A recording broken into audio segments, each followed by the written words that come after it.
164 কোটি টাকা কিছুই নয়। হাজার হাজার কোটি টাকার গরমিল হয়েছে, হাজার হাজার কোটি টাকা চুরি হয়েছে।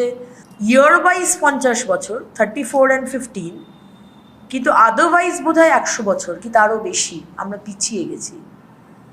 এই যে আমরা পিছিয়ে গেলাম, এইটা তো কোনো ইকোনমিক্স দিয়ে করা যাবে না, যেটা আমরা পিছিয়ে গেলাম তার ক্ষতিপূরণটা কে দেবে?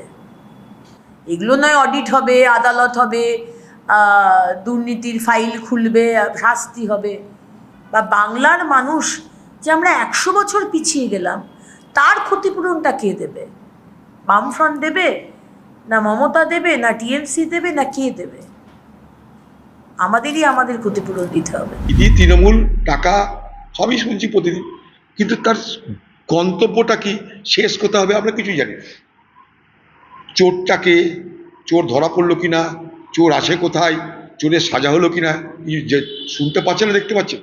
এই চোর ওইদিকে যাচ্ছে, ওই চোর এদিকে আসছে, চোরদের নিয়ে মহাভারত হচ্ছে। তো চোরেদের মহাভারতে আমাদের আর ইন্টারেস্ট নেই। তারা কতখানি তদন্ত করেছেন বা করেননি, নাকি শুধু অভিযোগের ভিত্তিতে বা কেউ শিখিয়ে দিয়েছে বলে? দেখুন, ইডিতে অনেক দক্ষ অফিসার আছেন আমি জানি, কিন্তু ব্যবহৃত হচ্ছে তো রাজনৈতিক ব্যক্তিদের রাজনৈতিক সিদ্ধান্তে। ফলে কোনো এজেন্সি কিছু বলা মানেই সেটা ধ্রুব সত্য, এটা ভাবার তো কোনো কারণ নেই। ফলে যারা যদি কোথাও কারুর কোনো প্রশ্ন থাকে অ্যাকাউন্ট নিয়ে, সে অ্যাকাউন্টের মালিকদের নোটিশ দেবে, তার সঙ্গে হিয়ারিং হবে, তার বক্তব্য শুনবে। এরকম একতরফা মেলাইন করার জন্য এগুলো বলে অ্যাকাউন্টগুলো আটকে রাখার কি মানে আছে?